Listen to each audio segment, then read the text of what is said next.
Hello friends, আজ আমি আপনাদের সাথে খুবই সহজ পদ্ধতিতে গাজরের হালুয়ার রেসিপি শেয়ার করব। আসুন শুরু করা যাক আজকের রেসিপি। এই রেসিপির জন্য আমি এখানে 300 গ্রামের মতো গাজরকে পিল করে এইভাবে কেটে নিয়ে ভালো করে ওয়াশ করে নিয়েছি।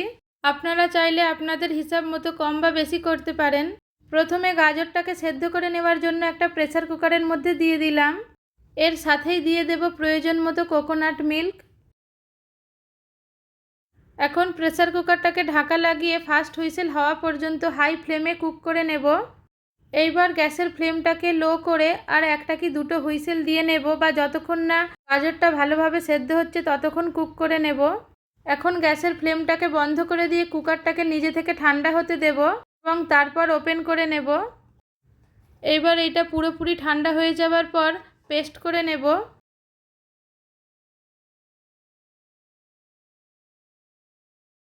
এইভাবে খুব ভালো করে পেস্ট করে নিয়েছি। এইবার একটা প্যানের মধ্যে ঘি দিয়ে দেব। আমি 3 টেবিল স্পুনের মতো ঘি দিলাম। আপনারা আপনাদের প্রয়োজন মতো বেশি বা কম করতে পারেন।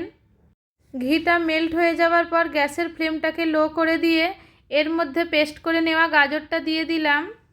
এর সাথেই দিয়ে দেব ক্রাশ করে নেওয়া 4-5টা ছোটো এলাচ, 4-5টা লবঙ্গ আর কিছুটা দারুচিনি। এইবার এর মধ্যে দিয়ে দেব কিশমিশ আর চপড করে নেওয়া কিছুটা কাজু আর কিছুটা আলমন্ড। এইবার এর মধ্যে 1 কাপ চিনি দিয়ে লো ফ্লেমে কন্টিনিউ মিক্স করে নিতে হবে। আপনারা চাইলে চিনির পরিমাণ নিজেদের প্রয়োজন মতো ইউজ করতে পারেন। লো ফ্লেমে খুব ভালোভাবে মিক্স করে নিতে হবে। কন্টিনিউ মিক্স করতে হবে, না হলে নিচে জ্বলে যেতে পারে। আপনারা চাইলে গাজরটাকে গ্রেট করেও হালুয়া বানাতে পারেন।